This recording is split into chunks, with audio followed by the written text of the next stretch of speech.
The government to you is what God is to agnostics, only to be invoked when your own well-being is at stake. People like my grandmother, who have no home but in memory, learn to be very skilled in the art of recollection. I know nothing of this silence except that it lies outside the reach of my intelligence, beyond words. That is why this silence must win, must inevitably defeat me, because it is not a presence at all. How do you lose a word? Does it vanish into your memory, like an old toy in a cupboard, and lie hidden in the cobwebs and dust, waiting to be cleaned out or rediscovered?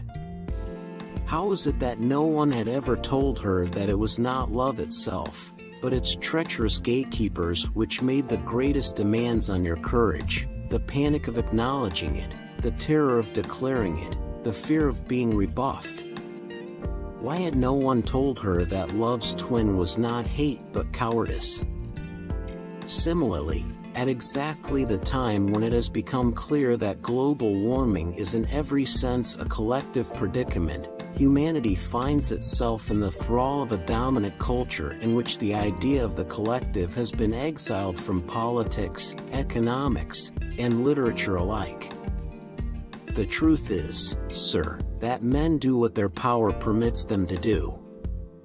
We are no different from the pharaohs or the Mongols. The difference is only that when we kill people we feel compelled to pretend that it is for some higher cause.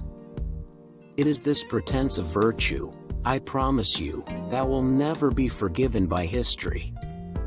To bend the work of nature to your will, to make the trees of the earth useful to human beings, what could be more admirable, more exciting than this? That is what I would say to any boy who has his life before him. No matter how hard the times at home may have been, in the ashes of every past there were a few cinders of memory that glowed with warmth.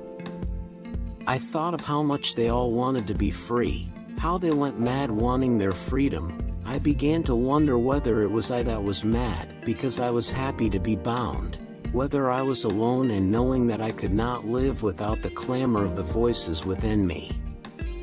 If whole societies and polities are to adapt, then the necessary decisions will need to be made collectively, within political institutions, as happens in wartime or national emergencies. After all, isn't that what politics, in its most fundamental form, is about? Collective survival and the preservation of the body politic? Language was both his livelihood and his addiction, and he was often preyed upon by a near irresistible compulsion to eavesdrop on conversations in public places.